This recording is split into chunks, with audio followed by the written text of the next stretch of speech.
News at 9. Remember to keep the conversation going through our SMS line 21144 and GBS TV Africa in all our social media handles. Tonight we'll be talking about matters Kenya State of Affairs, and I'll be joined by International Commission of Juristics. I'll be joined by International Commission of Juristics Executive Director to talk on the same. But first, let's take a look at stories making headlines. Belgium will support Kenya's development agenda through partnerships in trade, investment, health and renewable energy. On Wednesday, President William Ruto and Prime Minister of Belgium, Alexander De Croo, signed a memorandum of understanding on political consultations that will provide a framework for engagement in partnerships. On the other hand, the European Commission is committed to Kenya-European Union Economic Partnership Agreement that is set to be signed in June this year. Here are the details.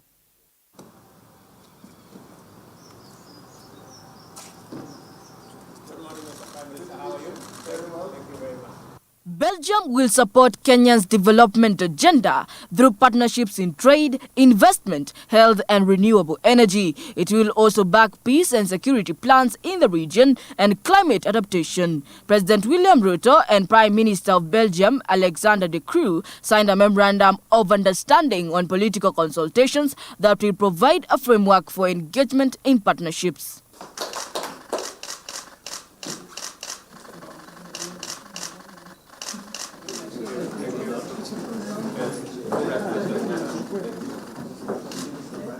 Speaking at FPS Chancery of Prime Minister in Brussels, Belgium, Prime Minister Croo committed to supporting Kenya's food security agenda. We'd love to do that. Okay.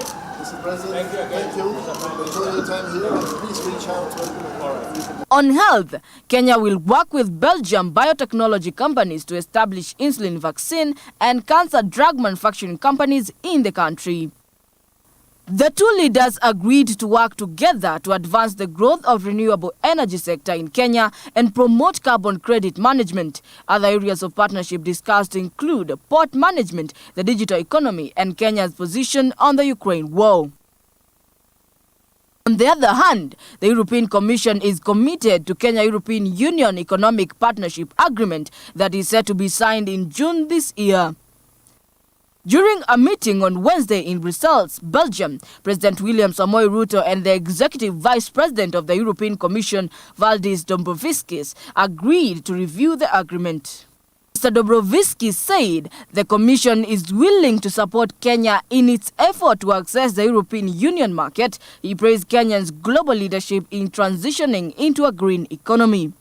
On his end, the head of state acknowledged the European Union's importance as a trade and investment partner for Kenya and the rest of Africa.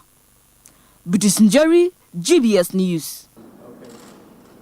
The International Commissions of Juries have today called on the head of state to recall and adhere to the oath of office. This is after the commission observed government's interference through the security agencies and citizen misconduct during the Monday demonstrations organized by the opposition party Azimio la Umoja One Kenya Coalition, which prevented demonstrators from exercising their rights. While addressing the media in Nairobi, the commission's chairman, Mr. Protas Saende, reiterated the jury's commission's call to all Kenyans and particularly the political class to steer the country away from this potential break, adopt unified path and desist from activities that further paralyze the country. Kabila with that report. The National Commission of Jurists have called on the head of state to recall and adhere to the oath of office. This came after the commission observed the government's interference through the security agencies and citizen misconduct during the Monday 20th and 27th March demonstrations organized by the opposition party Azimio la Umoja One Kenya Coalition, which prevented the demonstrators from exercising their rights. Speaking when he addressed the media today, the commission's chairman, Mr. Protas Saende, reiterated the Jurist Commission's call to all Kenyans and particularly the political class to steer the country away from the potential brink, adopt a unified path and desist from the activities that further polarize the country. Whereas Article 37 of the Constitution of Kenya guarantees every person the right to peacefully assemble, demonstrate, picket, and present petitions to public authorities, we observed government interference through the security agencies. For example, the demonstrators were deliberately policed ostensibly to protect and contain them in select areas of Nairobi and Kisumu. ICJ Kenya is also alarmed by the statements of Professor Kithure Kindiki, Cabinet Secretary to the Ministry of Interior and National Coordination, that he would present to Parliament proposals to alter the Public Order Management Act, many of which are unlawful. We posit that any changes to legal and policy frameworks that react to the protests in public order management must not overreach the letter and spirit of the Constitution. The ICJ Kenya showed concerns on the emerging reports of loss of lives and serious injuries during the protests, as well as the growing ethnic profiling, hate speech and incitement across various public and social media platforms. The jurist body further urged Kenyans to understand the unlawful events of 20th March and 27th March can potentially take the country on a dangerous path of lawlessness and impunity, with glaring ramifications to human rights, democracy and the rule of law. ICJ Kenya is further concerned that the events of 20th March 2023 and 27th March 2023 can potentially take the country on a dangerous path with glaring ramifications to human rights, democracy, and the rule of law. The protests closely mirror the events of the post-election violence in 2007, where political incitement led to atrocity crimes that resulted in mass killing, sexual and gender-based violence, grave injuries, and internal displacement of masses. So for sure, ICJ Kenya will be defending the Constitution through the court processes, and we will support members of the public that are also raising questions around the violations of our constitutional imperatives. Basing on the mentioned points of concern, ICJ Kenya made the following specific recommendations to the President and the Presidency. Recall and adhere the oath of office, that is, be faithful and bear truth allegiance to the Republic of Kenya, preserve and protect and defend the Constitution, protect and uphold the dignity of the people of Kenya. To the National Police Service, initiate timely and credible investigations and prosecution of individuals responsible for reported incidents of killing, arson, destruction of property, ethnic profiling, hate speech, incitement and other crimes committed in connection with the protests. Adhere the guidelines of freedom of association and assembly in line with the letter and spirit of the Constitution. Act with professionalism, restraint and respect for human rights at all times, among others. To Independent Policing Oversight Authority, initiate timely and credible investigations into the conduct of the police during the protest and pursue prosecutions against police officers, including commanders responsible for committing or permitting commission of crimes against civilians. To Azimio la Umoja Coalition, promote the spirit of unity within the country and call on other political factions aligned to the coalition to desist from utterances that could fuel insurgency. Organize people-centered protests with clear route plans and security measures for the safety and well-being of all parties to the protest, among others. To the Kenya Kwanza Coalition, adopt robust and meaningful measures to improve the enjoyment of critical social and economic rights currently undermined by the high cost of living, unemployment, inequality and poverty. These issues are among the root causes of frequent violent protests that are being experienced in Kenya. To the citizen, exercise their right to protest peacefully and prescribed in the Constitution in 2010. Exercise their right to protest peacefully as prescribed in the Constitution of 2010, among other reasons. To the international community, publicly affirm that Kenya should abide by the United Nations basic principles on the use of force and firearms by law enforcement officials. The African Union weighs in and publicly affirms its commitment to ensuring that Africa achieves Aspiration 4 of Agenda 2063, which aspires for a peaceful and secure Africa through mechanisms that promote a dialogue-centered approach to conflict prevention and resolution. Hilary Kabila, GBS News. Thank you, Hilary Kabila, for that detailed report, and that ushers us to our topic tonight. We'll be talking about Kenya's state of affairs, and of course we'll be taking a look, and do make sure to keep the conversation going through our SMS line 21144, GBS TV Africa, in all our social media handles. Do make sure to leave your comments coming in, your views as well. And of course I'm joined virtually by one Siana, Executive Director of International Commission of Jurists. I don't know if you are able to hear me, Madam. Good evening. How are you? Good evening to you. Thank you. To hear you. I'm delighted to be here. Thank you so much for taking time out of your busy schedule to join us. And before you even go about talking about the state of affairs in the country, maybe you can give us, just for our Wanjiku out there who doesn't understand, what is International Commission of Jurists and the role that it has? Thank you very much. The ICJ is a membership organization, has a bench on the back, lawyers, judicial officers, that include judges or magistrates that voluntarily join the organization, and they support human rights and aspire to overrule law principles and justice issues. We are 62 years in Kenya, but we were established in 1959. So we could describe ICJ as a membership organization of human rights activists and actors that promote justice and the rule of law not only in Kenya, but also in Africa. Thank you so much. And what I get by that, it promotes human rights, justice, rule of law, and democracy in Kenya and Africa as well. And just away from that, about the International Commission of Jurists as well, let's talk about the monitoring. And of course, I'm taking a look at the release that you did give today, a press release on the same. The release is very, very, very detailed, your ability in terms of monitoring this demonstration. And many may wonder how that is possible considering the state of the country, and how are you doing in terms of monitoring what is happening? Thank you once again. For ICJ, our role is to always scan the environment, and where we receive of human rights violations, in this case where there are murders or where members of the public are protesting and trying to express their concerns, frustrations, we do take interest. So we use various mechanisms to get our information from primary observation, from secondary sources, and also from monitors on the ground. Because we are human rights network, we work with society organizations. We're in various formations, information is shared with us. So we're able to put together a picture and then able to highlight that human rights violations that concern us, and we need to.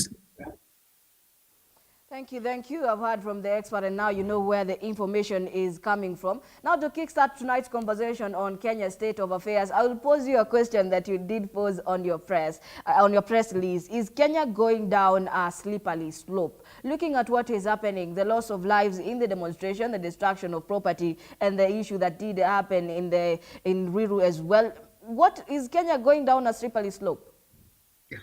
Absolutely, from our own observation and our own concerns, and events that have unfolded in the series of the protests, we are concerned as ICJ Kenya that they do interrupt the events of 2007. So we are saying that if we do not dialogue, the political class does not dialogue, and we do not get members of the public to understand this brings us close to 2007.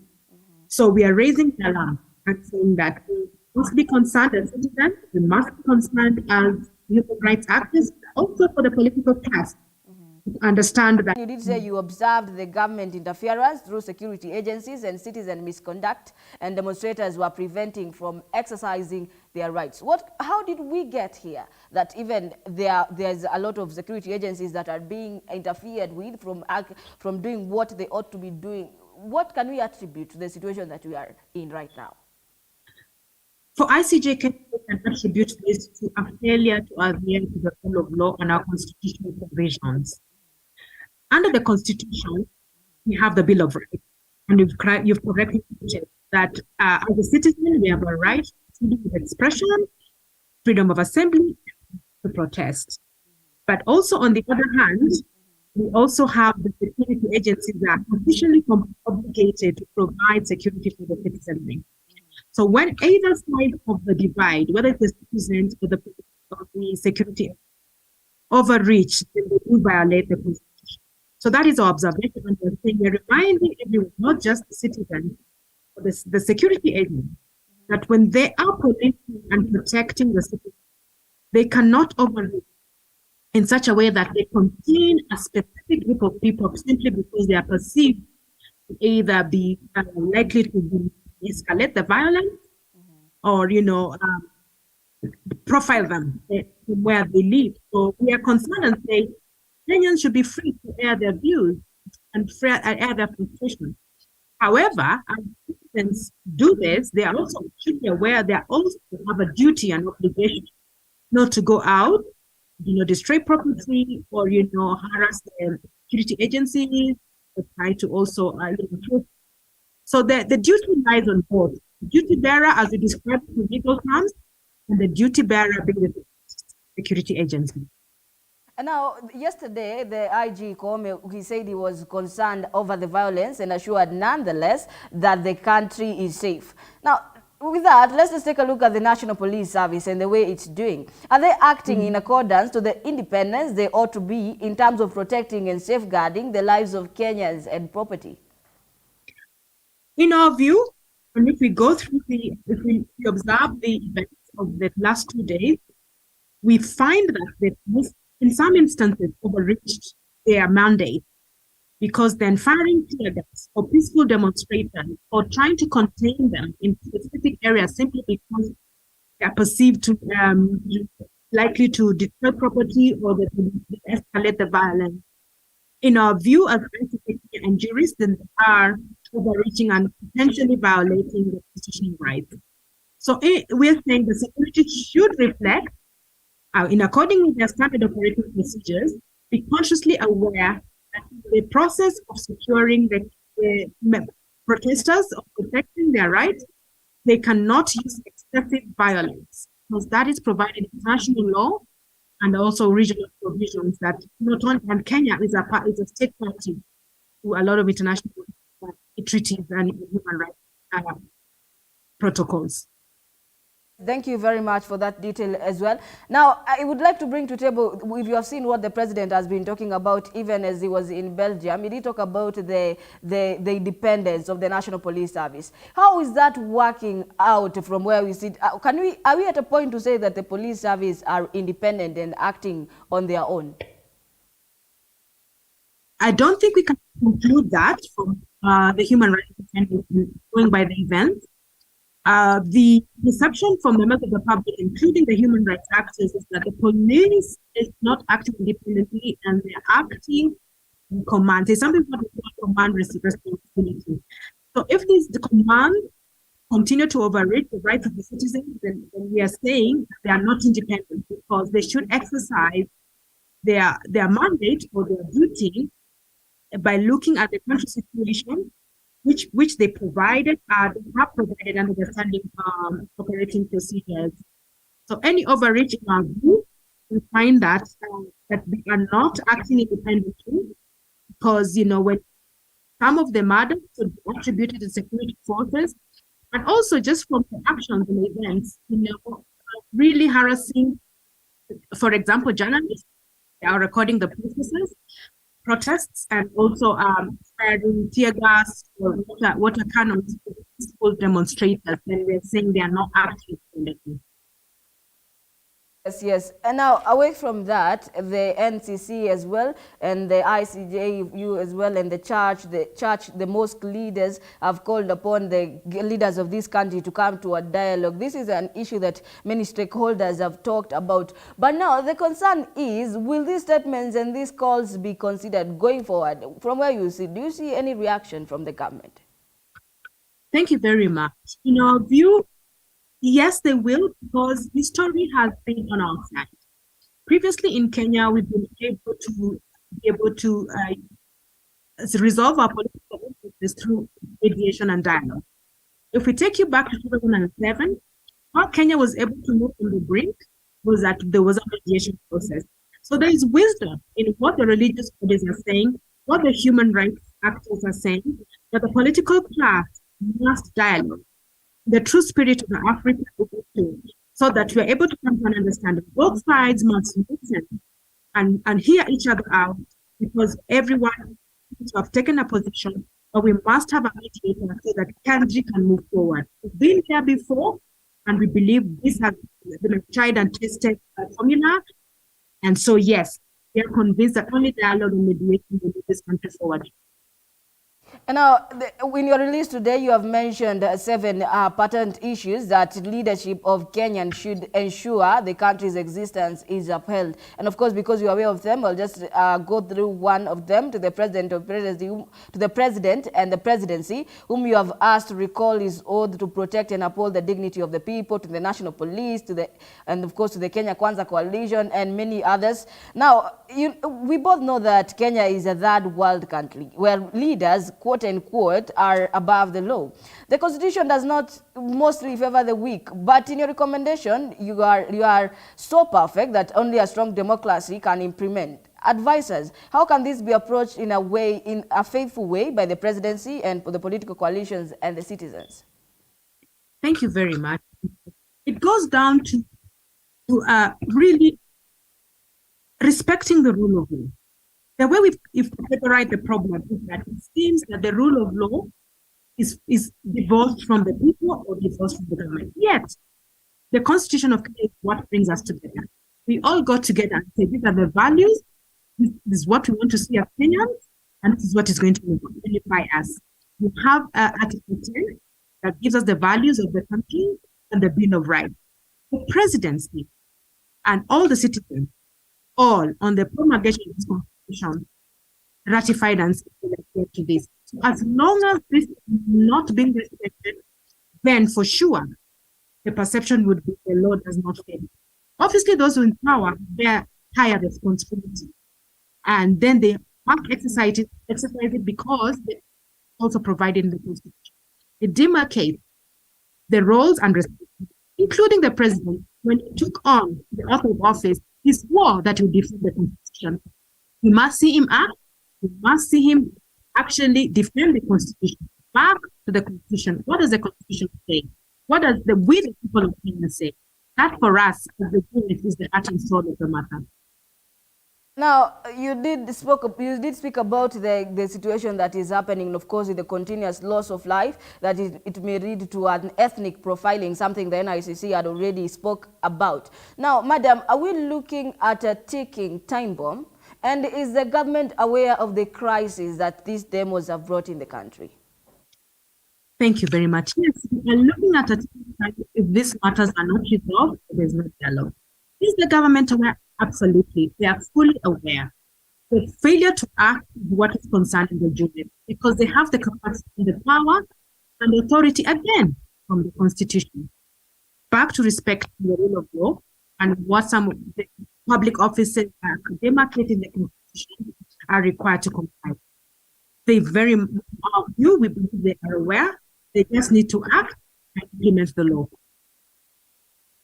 I would like to talk about the members of the fourth estate, where you did speak about the rights that are supposed to be protected and upheld. And based on what you wrote on the observation that you did, we did see a lot of those rights being abused. They were attacked, threatened. We were attacked, threatened, robbed, and arrested, and of course others being forced to delete footage. And you articulated on Article 33 and 34 of the Constitution, providing freedom for, of course, freedom of expression for the media. Moving forward, what format is this conversation going to take, and what needs to change? Thank you very much. I think the format should be about restating what the Constitution provides. Why, in the first place, did we entrench the freedom of media? It was because of our past. The media had been completely dragged, and there was no freedom of expression in Kenya. So in our new category, we say that we want Kenyans to express themselves and the media to also have the opportunity to report fairly and objectively. However, with all rights come responsibilities as well. So what we are calling is a lot needs to change as the media is informing Kenyans and documenting this. They also must, our call as journalists, they must be objective, they must be fair, and they must give adequate time to all the parties. They cannot be seen to be bipartisan, because then the questions of credibility are raised. So we need to make the media continuous, and we see it in our statement that they are given, their freedom must be protected, but at the same time, they have to report objectively again. Question that does concern you. What actions are you planning to take now? We have seen the release, of course, and you did talk about the issues and your recommendations. Are there any actions that the International Commission of Juries plans to take moving forward? Thank you very much. A good question. One of the things that we are going to be taking up for sure is to follow up the conversation on dialogue to ensure that the political class are able to fix each other and realize that at the heart of this are Kenyans, that it's not about them anymore, it's about the people of Kenya. Number two, there are substantive issues that both parties are raising. So what does the law provide? We're analyzing what the law provides and share that with members of the public. And we had alluded also in our press conference today that if need be, we will use our skills and go to court and make sure that in case the government continues to either need to act or either continue in actions. Thank you very much. Thank you so much. Of course, there is a lot to talk about when it comes to Kenya's state of affairs, but due to time, I'd like you to give your parting shot and your overview of the general issue of the state of the nation as we speak, even as we wind up. Thank you so much. I think I'll reiterate what you said, Aria, to our chairman, that we acknowledge that one is facing challenges, political and economic. However, we think that from the past political violence and the culture of impunity, we should not allow it to take root. That is the culture of impunity. So we are saying our constitution must be our compass, our constitution must be obeyed and respected, and the values that we acquired, the spirit and the letter, should be respected. And that's the only way we believe as jurists that will be able to resolve our differences. Thank you very much. Thank you very much for joining us on this live broadcast. That was very wonderful insights from you, and we do hope you have a good evening and we are able to meet once again. That was Madam Elsie Saina, Executive Director, ICJ. The conversation will not have been the same. And of course, keep the SMSs coming in through the SMS line 21144 and GBS TV Africa in all our social media handles. And now moving on with stories making headlines. President William Ruto has today been urged to bring simplicity into its government. Speaking through Professor Fred Ogola in Nairobi, the Operation Linda Ugatuzi Civil Society has said that the president has disregarded the rule of law, and in spite of the fact that he took an oath to defend and protect the constitution, the civil society observed that he does not actually follow the law. Kabila with that report. Civility into his government. Speaking through Professor Fred Ogola in Nairobi, the Operation Linda Ugatuzi Civil Society pointed out that the appointment of 50 CAS was in total disregard of the law and a violation of the constitution, in addition to creating unnecessary offices and allocating huge sums of money when Kenyans are suffering from high cost of living. Schools have no money for school feeding programs, and hospitals no medicine. No one is above the law. His Excellency President William Ruto, we handed over you the government, trusting you that you live by the constitution and ensure everybody under you does the same. Let these officers step aside, let them be investigated. If they are clean, they'll come back. And of course, we are asking here because the court declared that CS positions were illegal. In fact, they were not supposed to be 50. He has appointed 50.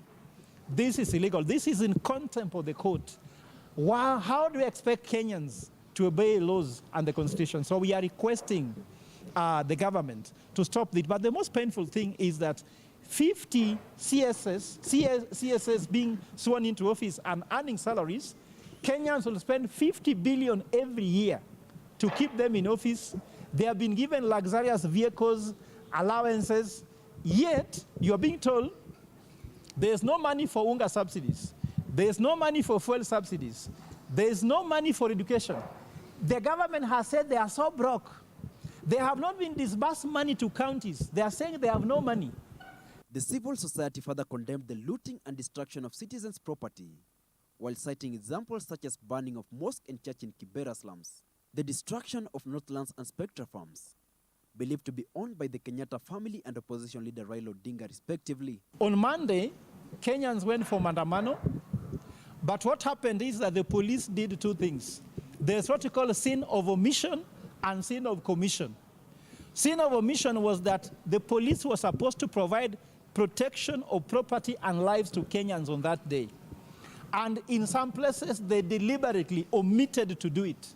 So we are requesting as Operation Ndogatuzi, he needs to step aside for him to be investigated. Secondly, Kimani Ichung'wah, Rigathi Gachagua, the deputy president. And then thirdly, the CS Trade, Moses Kuria. The news is there that they organized, orchestrated, and executed those destruction of property of Spectra and also Northland's property. They also, we are requesting, they are very senior people in government. They cannot be investigated when they are government. We are requesting they need to step aside, not that they are wrong. There is allegation. They can only be investigated when they are outside. According to Operation Linda Ugatuzi, on Monday, the police administration under the leadership of Japhet Koome committed a crime by both omission and commission. By omission is when they failed knowingly to provide security to guard the property of Kenyans at the Northlands belonging to the Kenyatta family, Spectra of Odinga, and the ones of Kenyans in Mathare, Kawangware and Kibera. By commission, when they themselves attacked peaceful demonstrators with water cannons, hence creating chaos that destroyed peace that led to destruction of property and lives. And for the above reasons, the civil society is demanding the Inspector General to step down. In the past 2 weeks, the National Police Fraternity have been in the spotlight due to their response to the protest organized by Azimio One Kenya Alliance. Hilary Kabila, GBS News. And on that note, we have a lot lined up for you here at GBS News at 9. But first, let's take a very fast commercial break.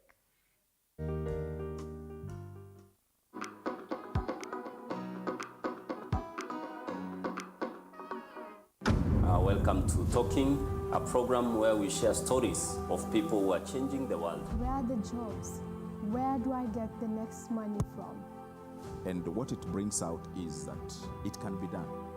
Most of us, or most of the entrepreneurs, one of the things that they have failed to know is to think that you're having a solution without really a well-defined problem.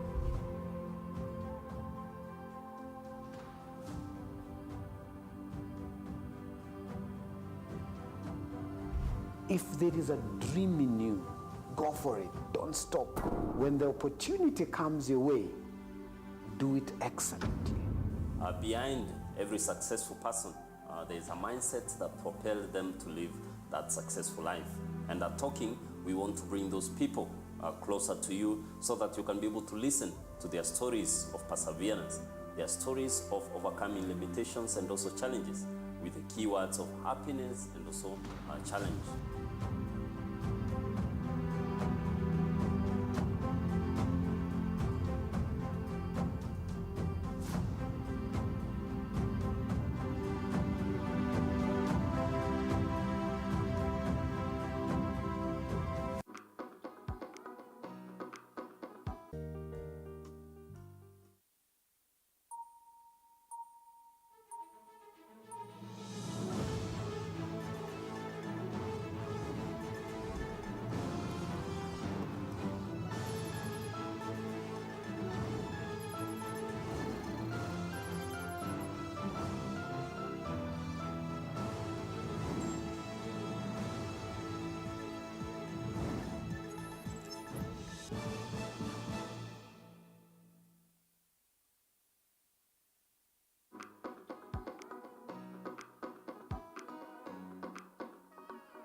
Everywhere, GBS. Welcome back. You're still watching GBS News at 9. The SMS line is 21144 and GBS TV Africa in all our social media handles. And now moving forward with the bulletin tonight, there will be demonstrations in Kisumu and Nairobi. Azimio la Umoja and ODM leader Raila Odinga has confirmed. This was after governors of the two cities appeared to haggle over which county should host the anti-government protests that have been witnessed in the last 2 weeks. Raila addressed the media this evening, where he clarified that the year following the two statements released by Kisumu Governor Professor Anyang' Nyong'o and Nairobi's Johnson Sakaja that appear to suspend the demos in their respective counties. First protests led by Odinga were called on March 20. His Azimio la Umoja One Kenya coalition demanding electoral justice and for authorities to lower the cost of living. The protests have since escalated 2 days a week, Monday and Thursday, in a move aimed at piling pressure on President William Ruto's administration to urgently address these issues. Monday's protests led to deaths and destruction of property in Nairobi, the Kenya's capital, and the lakeside city of Kisumu in the west of the country. Our demonstrations are on. IG Comey, we served you with a notice, and we'll serve you with no further notices beyond tomorrow. Sababu imeonekana hawa polisi wameamua hawatafuata sheria za Kenya. Again, I want to take this opportunity to thank Kenyans who have come to our meetings in the past. There was an announcement today by the governor of Kisumu about the demonstrations in Kisumu. We have talked with him, and he has actually asked us to announce that there will be demonstrations in Kisumu tomorrow, just like there will be in the rest of the country. We want these demonstrations to be peaceful. As you have said, we are invoking provisions of Article 37 of our Constitution. These demonstrations must be peaceful, and we also urge those who are planning to try to disrupt them to desist from doing so in the name of our Lord. Thank you. So tumekuwa na muda mzuri wa kuzungumza. Tumejaribu pia kuelewa Mkenya wanavyoumia na pia changamoto ni nyingi, lakini tusiende zaidi tujiumize. Kwa hivyo tunaamini maombi, tutaombeana, na tunaamini kwamba it is possible to get this country back to where it was. We were doing well, we are doing well already, but we can do better. Kwamba tuwe wa Kenya wanao zidi kukaa na amani. Kama kuna wenzako wanaona na shida, tujaribu kuwasaidia. Na pia serikali, tafadhali, mnaalikwa kuweza kutumia njia za sawa. Sehemu ambapo tunaona kumeponyoka, tujirudi jamani. Mnaelewa naloongelea. Kuna watu labda wamesemekana wana changamoto zao kwa sababu wamekosa ulinzi, na sina la budi kusema kwamba Mungu yunasi. Mungu abariki nchi yetu ya Kenya. Sote tuwe watu naopenda nchi kama tulivyoonyesha wakati wa uchaguzi na mengineo. Na mwishoni jamani, ni kipindi ambacho cha ndugu zetu Waislamu, tuwatakia mfungo mwema. Ni wakati ambao ni Wakristo ambao wanajiandaa kwa kipindi cha Pasaka. Tuwatakie sherehe nzuri za Pasaka ijayo. Tuonane wakati unaofaa. Mazungumzo yanaendelea, hatujakamilisha, muda ndio umepungua, lakini tunashukuru sana nafasi ya kuwa na Right Honorable na timu yake ambao ni washauri wake wakuu katika mambo haya ya siasa na pia mambo yanayoendelea katika nchi ya Kenya. Asante sana. TIFA Research on the 29th of March 2023 released public opinion data on problems facing Kenyans and the national government performance. This release focuses on the state of the economy, especially the main problems Kenyans are facing, as well as views regarding the main achievements and failures of the Ruto-led government so far, as well as Kenyans' desired priorities that it should address over the next few years. This is the second release from TIFA's first survey of 2023, which was household-based, conducted between March 11 to 19th, with just over 2,065 randomly selected respondents. James Odhiambo with that report. Research on the 29th of March 2023 released public opinion data on problems facing Kenyans and national government performance, as it is the second release from TIFA's first survey of 2023, which was household-based, conducted between March 11 to 19, with just over 2,065 randomly selected respondents. For the country as a whole and across the current political divide, there are hardly any contrast in terms of what are identified as the main problems people are facing in their local areas, with the high cost of living, hunger, drought, and unemployment being by far the most frequently mentioned. The identification of cost of living as the most challenging problem facing people in the area where our respondents live was highest in South Rift, in Western, and in Coast. 62%, 61%, and 58%. Hunger and drought was the most mentioned, or got its most mentions in northern Kenya and in lower eastern, which is basically Ukambani.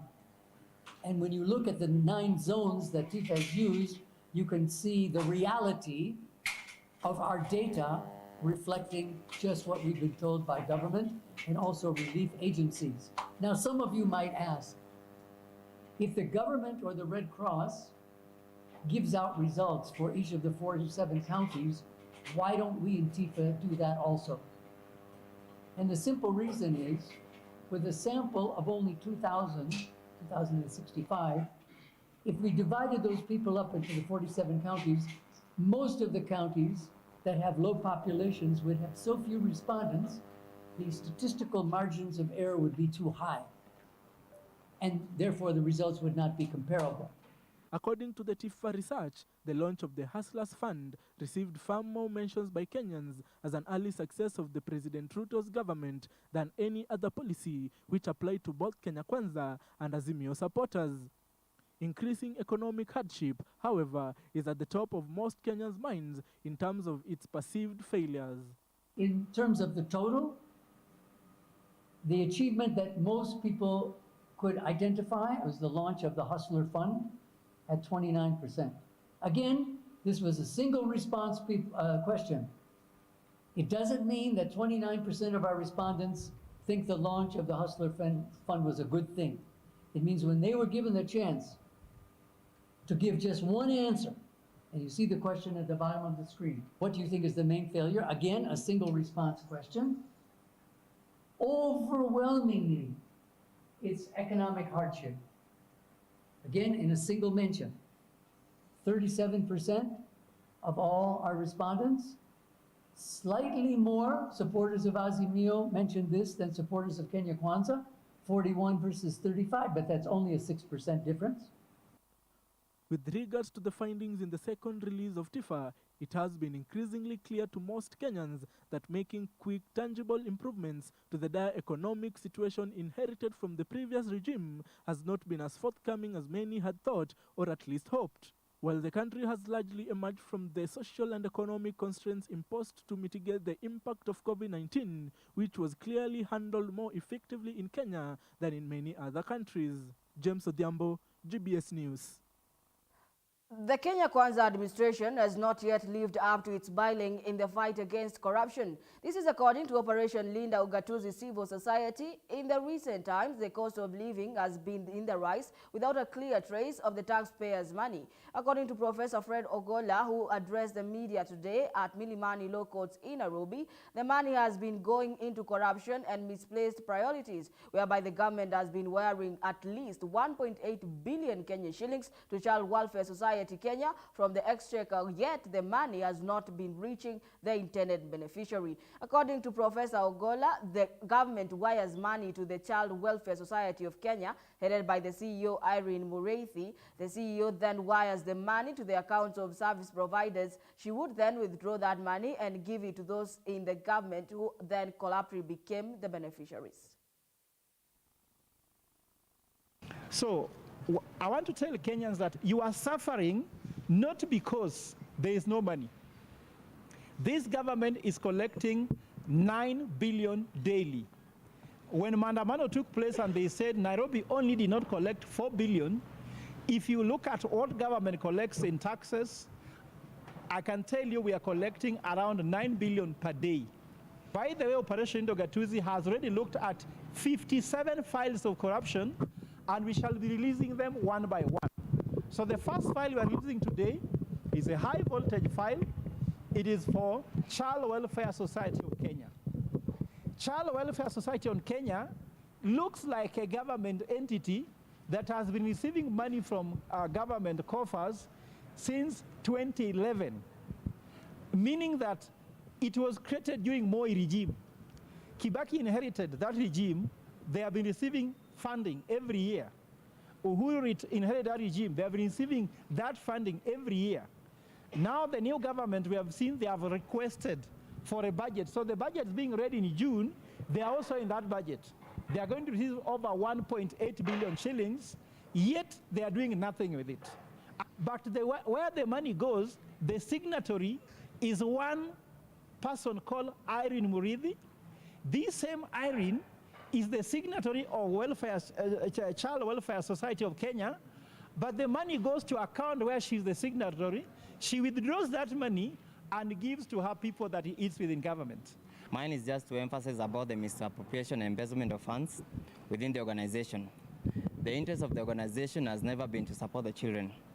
What I've seen there since my starting of my career there, back in 2014, the money used to be wired from the treasury, but the unfortunate thing is that the CEO with her group had opened what we call the contractors' accounts, whereby they used to channel funds. We've not been paid our salaries for 3 years. We are suffering in the name of Irene Mureithi. She has frustrated us for so long. She has not paid us our gratuity, our salaries. We've been cut loans that we've had in SACCOs. We are suffering, and we are asking the Deputy President and the President to do something about it. And on that note, let's get to matters international news. The SMS line is 21144. Keep the comments coming in. But first, let's take our second commercial break.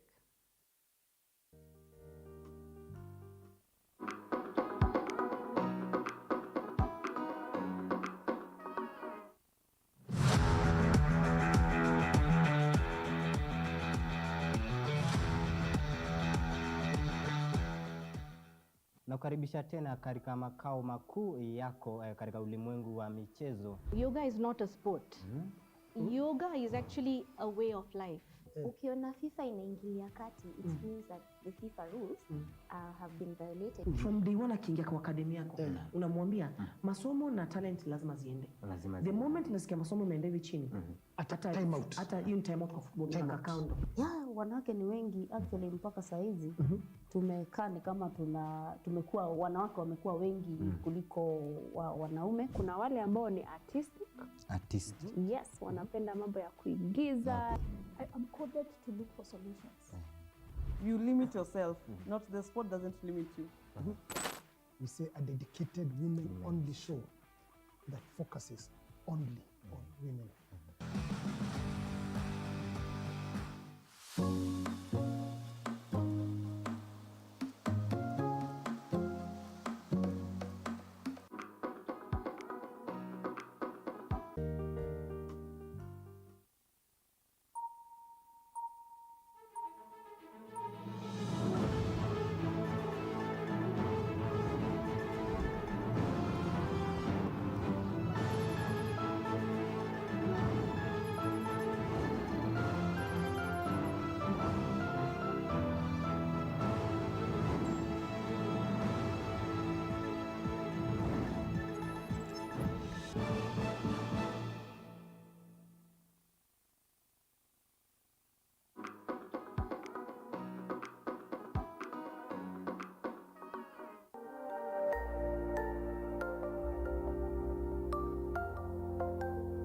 Everywhere, GBS. Welcome back. You're still watching GBS News at 9. And now moving to international news, President Yoon Suk Yeol and U.S. President Joe Biden announced that South Korea will host a Future That Summit for the Democracy in a joint statement on Wednesday, highlighting the two countries' shared bonds and values and Seoul's growing global leadership. The two leaders issued the statement just ahead of the Biden second Summit for Democracy, which Yoon co-hosted. Let's take a look.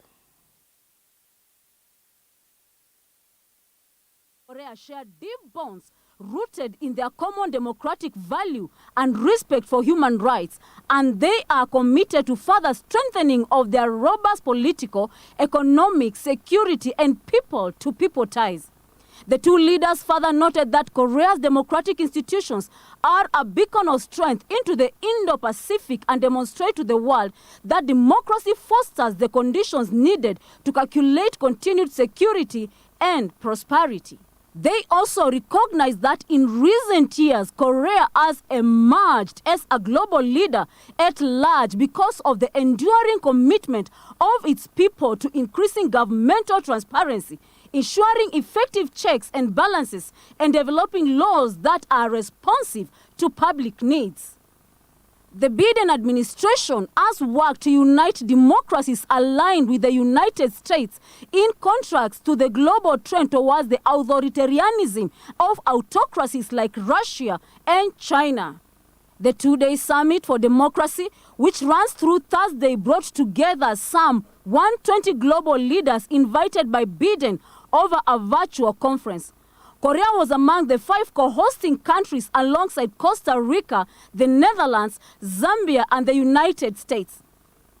Yoon led the first plenary session of democracy, delivering economic growth and shared prosperity, and highlighted Korea's role as a defender of democracy. Jennifer Macau, GBS News. Israeli Prime Minister Benjamin Netanyahu voiced confidence on Wednesday that he would find compromise with the political opposition over his judicial overhaul after contested reforms drew a strong reproach from U.S. President Joe Biden. Israel can't continue down this road, Biden told reporters on Tuesday in reference to the unprecedented protests that have swept the country and penetrated its military, spurring the Netanyahu's defense chief to break ranks and call for a halt.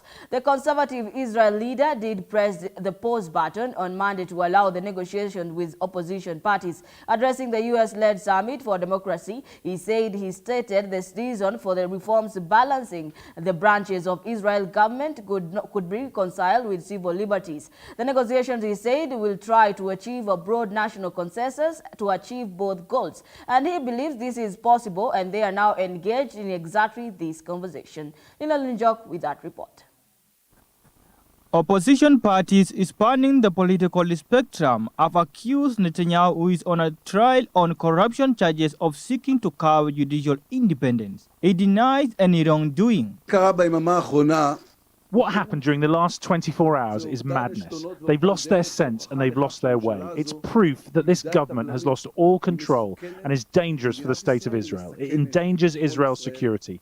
Our home is in danger. Separately, Netanyahu predicted on Wednesday that Israel will join the U.S. visa waiver program in September after passing legislation required by Washington. The U.S. Embassy in Jerusalem had no immediate comment. In another signal of business as usual, Defense Minister Yoav Gallant, whose dissent on the face of the judicial overhaul prompted Netanyahu to announce his dismissal on Sunday, triggering a surge in the demonstration, and foreign alarm oversaw the launch of a new Israeli spy satellite on Wednesday.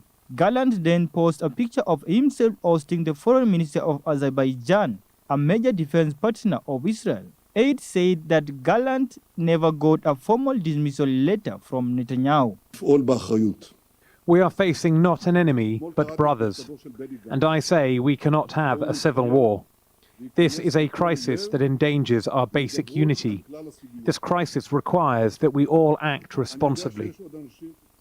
The U.S. ambassador to Israel, Tom Neitz, on Tuesday held out the possibility that Netanyahu might soon be invited to the White House after acceding to the compromise talk. Netanyahu noted his rapport with the President Joe Biden and the unbreakable alliance between the countries, but said Israel will chart a course by the will of its people and not based on pressure from abroad. Lena Lunjok, GBS News. And for the lovers of sports, let's get sporty yet. It is time for the sports news.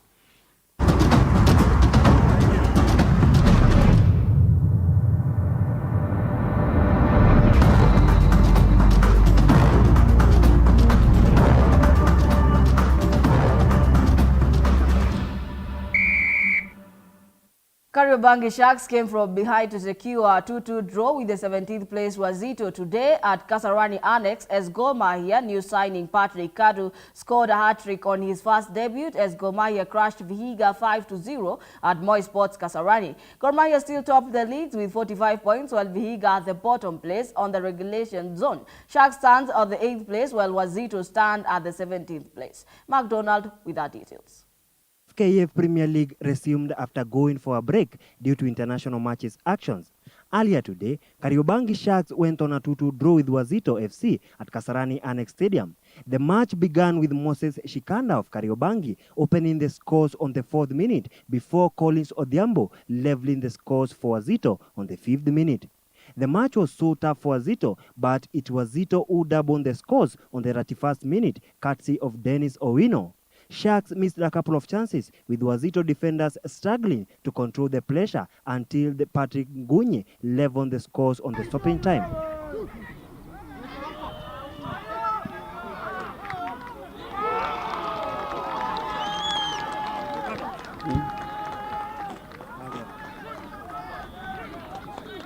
Speaking after the match, Wazito coach said he has hopes they will not be relegated despite the loss today, since there are 14 more matches left and he has hopes they will win the coming matches. Ilipatia shindikizo sana. Mjua football ni marathon na kuna mechi karibu 14 baki tumebakisha. So hii pia tulikuwa tumekujia win, tulikuwa tumekujia draw ama lose, tulikuwa tumekujia win. So imetutoka. So tunajua game home tunaenda kuchukua. Nimerecruit good players. Ninajua tuna uwezo wa kubaki league. So sisi hatuna wasiwasi ya kubaki league. Tutamaliza kwa position nzuri. On the other hand, Sharks assistant coach who stood on the touchline on Muluya's place, who traveled to Iran with the national team, termed today as unlucky day for them since they really played well but lost a couple of chances. Game inakuwa na moments na kuna watu wana control. Kuna aspects za control the ball, control space na kuna pia aspect ya luck. So mimi na feel tulikuwa tuna control the ball and the space, but pia kuna aspect ya luck imechangia kwa kuconcede balls zetu.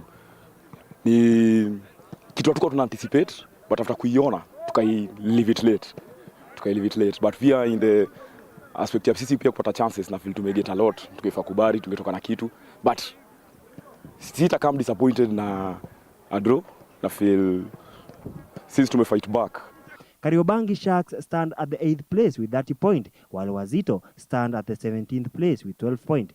On the other hand, Gor Mahia crushed Vihiga 5-0 with new signing Patrick Kadu scoring an hat-trick on his first debut for Kogalo. Austin Odhiambo opened the scores for Kogalo on the 20th minute before Peter Iwasa doubling the scores on the 25th minute.